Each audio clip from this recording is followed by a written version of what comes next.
1998 मागच्या सर नाही आले तेव्हा, पण आज आले. आज दुपारी सर म्हटलं जे सर रियालिटी सांगा सर, जे असं रियालिटी ती आमच्या डिस्ट्रीब्युटर लोकांनी, गेस्ट लोकांना तुमच्या तोंडून ऐकण्याची इच्छा आहे. सर नमस्कार. नमस्कार. आयरे सरांचा भूतकाळ तुम्ही इथे कोणी बसल्यापैकी कोणी पाहिलेला नाही. त्यांचा भूतकाळ हा खरोखर संघर्षमय भूतकाळ होता. मी अलंगून या गावी मी आज प्राचार्य आहे. त्या शाळेवरती जी शाळा आमदार जे.पी. गावी साहेब माझे आमदार त्यांची संस्था आहे, त्या शाळेवर मी त्या ठिकाणी प्राचार्य आहे. आज मला 1.5 लाख रुपये पगार आहे, महिन्याचा आहे. महिन्याचा आहे. परंतु त्यावेळेस जो पूर्वीचा काळ सुरुवातीला सांगतो आणि मग मी मेन मुद्द्यावर येतो यांच्याबद्दल, सरांबद्दल. जेव्हा मी 2000 साली त्या ठिकाणी रुजू झालो तर त्यावेळेस मी नगर जिल्ह्यातला आहे. माझं अकोले तालुका, त्या अकोले तालुक्यात एक विठाखेड हे गाव आहे. तिथनं मी नाशिक मध्ये कॉलेज करायला आलो, इथनं शिकलो. जाहिरात निघाली 2000 साली, इंग्रजीची जागा होती, MA BEd झालेलो आहे. त्या ठिकाणी गावी साहेबांनी मला नोकरी दिली, बिगर पैशाची दिली. तेव्हापासून मी आज नोकरी करतोय. तिथे जेव्हा गेलो तर मुळातच पहिल्यांदा ज्यावेळेस गेलो तो रुजू व्हायला फुल धमाल पाऊस होता, खतरनाक पाऊस. मी जेव्हा छत्री घेऊन गेलो होतो तर त्यावेळेस अर्धा भिजलेलो. रुजू व्हायला गेलो, शनिवारचा दिवस होता, अपॉइंटमेंट मिळाली, सोमवारी रुजू व्हायचं होतं. गेलो, रुजू झालो. गेल्यानंतर खोली पाहायचा प्रश्न तयार झाला. योगायोगाने आयरे सर पहिली मुलाखत सरांशी झाली. ते जिल्हा परिषदेला होते. पुढे 10 किलोमीटर त्यांची शाळा होती, त्या ठिकाणी राहायचे आणि पुढे शाळेला जायचे. आमचं जे राहण्याचं ठिकाण होतं ते वरती कौलं आणि आजूबाजूला खपाडे. आता खपाडे म्हणजे तुम्हाला काय माहित नाही, पण काही सुरगाणा तालुक्यातली मंडळी असतील इथं. पण त्या काड्या असतात, त्या काड्या एकाला एक कुठून त्या रोवल्या जातात आणि त्याला शेण माती ही थापल्या जाते कारव्यांची. अशा ठिकाणी आम्ही राहिलेलो. शेजारी होतो. 7-8 कुटुंब शेजारी राहत होते. त्यांची मुलं आमच्याकडे जेवून जायची, आमची मुलं त्यांच्याकडे जेवण करून जायची आणि गुन्हे गोविंदांनी चाललेलं होतं. त्याच्यामध्ये पावसाळा आला, तिरपा पाऊस झाला का खाली पाणी, इकडून तिरपा पाऊस झाला का पाणी खाली, इकडे बघूला लाव, तिकडं पातेलं लाव. त्यानंतर वरती आपलं जे धामणे नावाचे सापाचा प्रकार आहे, तो वरती धामण, हा तिकडे अनेक प्रकार आहे, पण धामण असा आहे खूप लांबलचक असतो. तो वरती आला गाड्याला पिळा मारायचा, शिफ्टीचे झोके खेळायचा. ओके. बाथरूम असायचं, त्याच्यात बेडकं जमलेली, सरड्या जमलेली. ओके. अशाही अवस्थेमध्ये आम्ही राहिलो. ते जिल्हा परिषदकडे होते, मी संस्थेकडे होतो, पण आम्ही जगलो, राहिलो. त्यांच्याकडे सुरुवातीचा काळ, गरीब शेतकऱ्याचा मुलगा, ते कुठून सटाण्याकडून आले, मी पुढे नगरकडून आलो, पण आम्ही एका ठिकाणी आलो, पेटके वाचते. आमचे आई वडील तिकडं मुलखामध्ये, पर मुलखामध्ये, आम्ही तिकडं आलो, पण तिथं आम्ही भावासारखं राहिलो एकमेकाला. जेव्हा मला पहिली साथ मिळाली ना, मी नगर जिल्ह्यातला होतो, पण पहिली साथ मला आयरे सरांची त्या ठिकाणी. सुरुवातीला गेलो, मला पगार नव्हता 3 वर्ष, मला ह्या माणसांनी सांभाळलेलं आहे. त्यांनी सांगितलं सर घाबरू नका, तिथं पैसे लागले ना माझ्याकडून घेऊ जा सर. आणि एवढी साथ त्या माणसांनी दिली. यांच्याकडे जाण्या येण्यासाठी एक राजदूत गाडी होती. त्या राजदूत गाडीचं एक खास वैशिष्ट्य सांगतो तुम्हाला. ही राजदूत गाडी रॉकेलवर चालायची. शिक्षक माणूस होता. ती राजदूत गाडी पेट्रोलवर परवडणार आहे का? आणि त्यावेळेस का पगार काय एवढा होता का? 2000 सालची गोष्ट आहे. नव्हता करू शकत. एक बाजूला आई वडील सांभाळायचे होते, पाठीमाग शेतीबाडी होती, पैसे देणं होतं. माणूस भावनिक होता. काही जणांची तारा वेगळी, तो भाग वेगळा, पण माणूस भावनिक होता. त्या ठिकाणी त्या व्यक्तीला आजूबाजूला सगळ्या परिसराला सांभाळून, आई वडिलांना सांभाळून ते जॉब केलेला आहे. आणि जॉब हा प्रामाणिकपणे केला. म्हणजे असं नाही का ठेवल्या बावल्या केला, अजिबात नाही. जिल्हा परिषदेची त्यांची मुलं सुद्धा आहे ना चांगल्या रँकने येत होती, खेळामध्ये पुढे होती, अभ्यासामध्ये पुढे होती. त्यांचं पण नाव त्या एरियामध्ये तेव्हाही निघालेलं आहे. कारण ती मुलं पुढे आमच्याकडे शिकायला यायची, पुढे 5वी पासून आमच्याकडे शिकायला येत होती. म्हणून अनुभव त्यांच्याकडे गाडीचं वैशिष्ट्य सांगतो की ती गाडी रॉकेलवर चालायची आणि त्याच्यावरती फक्त ढोस द्यायला तेवढं पेट्रोल. गाडी अशी हलवली पुढचं मुंडकं की गाडी चालू व्हायची. एकदा किक मारली की ती चालू व्हायची नाही, पण पुढे ती थोडी हलवली की गाडी चालू व्हायची. अरे सर चालले शाळेला 10 किलोमीटर. सकाळी गेले की संध्याकाळी 5-5:30लाच रिटर्न आमची भेट व्हायची. ही त्यावेळेचा काळ होता. मुलं छोटी छोटीची होती. पहिला मुलगा त्यांचा त्या ठिकाणी जन्माला आलेला आहे. आमची बी छोटी बाळं होती, एकत्र खेळली, बागडली.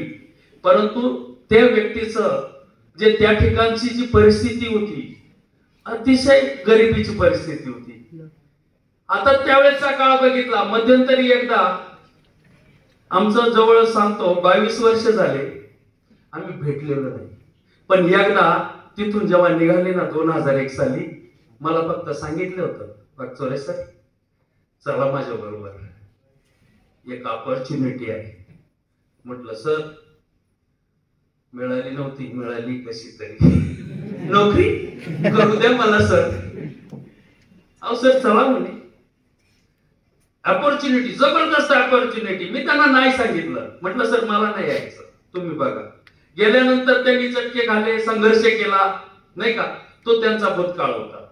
पण मध्यंतरी एकदा मला त्यांनी त्यांचं जे घर बांधलं त्यावेळेस पत्रिका द्यायला आले होते. आणि ती पत्रिका द्यायला ती पत्रिका घेतली आणि त्यांचं घर त्यावेळेस पाहायला गेलो. त्याही नंतर एकदा मध्यंतरी बोलले सर ऑपॉर्च्युनिटी आहे. म्हटलं नाही सर. किती वर्ष झाले? 22 वर्ष निघून गेले. पण मला हे तुम्ही लोक जे रँक वरती मागे एकदा येऊन गेलो मी, रँक जे पाहतो ना मी, मला हेवा वाटायला लागला. म्हटलं नाही रे, अरे आपण 22 वर्ष घातली, ही गोष्ट आपण करायला 22 वर्ष घातले. अरे ही गोष्ट तेव्हा जर केली असते ना, अरे सरांना माहिती आहे माझ्याकडे स्पीच लय बेकार आहे. यस यस यस, एवढं स्पीच बेकार आहे तर सुरगाणा तालुक्यातली काही मंडळी आहे येते. Yes sir. हो, त्यांना माहिती आहे वागचौरे सर काय चीज आहे. Yes sir. कारण माझ्या हातून आहे ना एवढी मुलं घडून गेलेली आहे त्या सुरगाणा तालुक्यात. Yes sir. माझ्यातून कळवण तालुक्यातली मुलं घडून गेली, माझ्यातून सुरगाणा तालुक्यातली मुलं घडून गेली, माझ्यातून पेठ तालुक्यातली मुलं, त्र्यंबकेश्वर तालुक्यातून, दिंडोरी तालुक्यातून मुलं. कारण तिथं गुणवत्ता ठेवलेली असल्या कारणामुळे अभिमानाने संस्थाचालकाच्या खांद्याला खांदा भिडून या ठिकाणी मी शाळा चालवली आहे. मुलं तिथून प्रवाहात बाहेर पडली, खूप शिकली आहे, गेली नोकरीला, मोठमोठ्या हुद्द्याला लागली आहे. आणि तिथून परत आज ते भेटायला पुन्हा येत आहेत. पण काही जणांना रोजगार नाहीये. म्हटलं ह्या व्यक्तीचं माध्यम एकदम जबरदस्त आहे.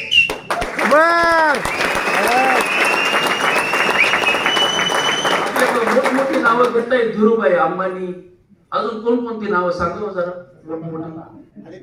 रतन टाटा वगैरे नाही का, नाही भरपूर नाव आहे.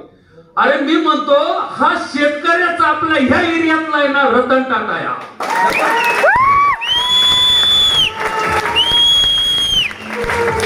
त्याची मोठ्याची नाही का, पण खरंच सांगतो एका गरीब कुटुंबात जन्माला आलेला मी त्यांना त्याच दिवशी मी सलाम केलेला आहे.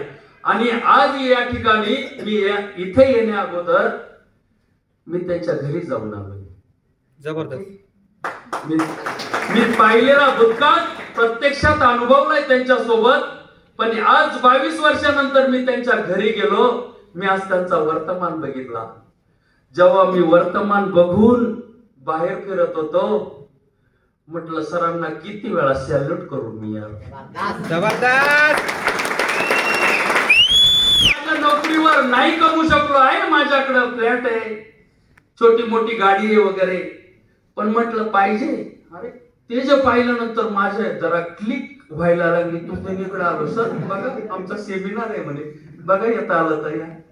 अरे म्हटलं पाहिजे का बरं, ही ऑपॉर्च्युनिटी घ्यावंच लागेल म्हटलं, कारण त्यांचा मी जो वर्तमान पाहिला 4 कोटीचं घर हो, सॉरी का 4 करोडच्या घर मी आज त्यांचं पाहिलं. बाप रे बाप म्हटलं सर माझं होईल का असं, म्हणजे का बरं होणार नाही, सोबतीला राहा सर. पण मी 22 वर्ष घातली हो, त्याचा मला पश्चाताप मला आज वाटायला लागला. कारण हे जे त्यांनी जे कमवलं जे स्वप्न ते मी प्रत्यक्षात आज आजमावलं आहे, ते आज पाहिलेलं आहे. आणि खरोखर निश्चितच आपल्या आपल्या एरियामधला रतन टाटा आहे, धीरूभाई अंबानी, मी तरी समजतो त्या माणसाला. आणि माझा सलाम आहे सर तुम्हाला, तुम्ही आगे बढ़ते रहो. आणि तुम्ही तुमचा जो उद्देश आहे तो निश्चित मात्र मला एकदम हृदयामध्ये पटला. कारण तुम्ही यस साथ साथ पडेल. आणि मी जॉईन झालेलो आहे सर. जबरदस्त जबरदस्त 3 आयडी घेतल्या.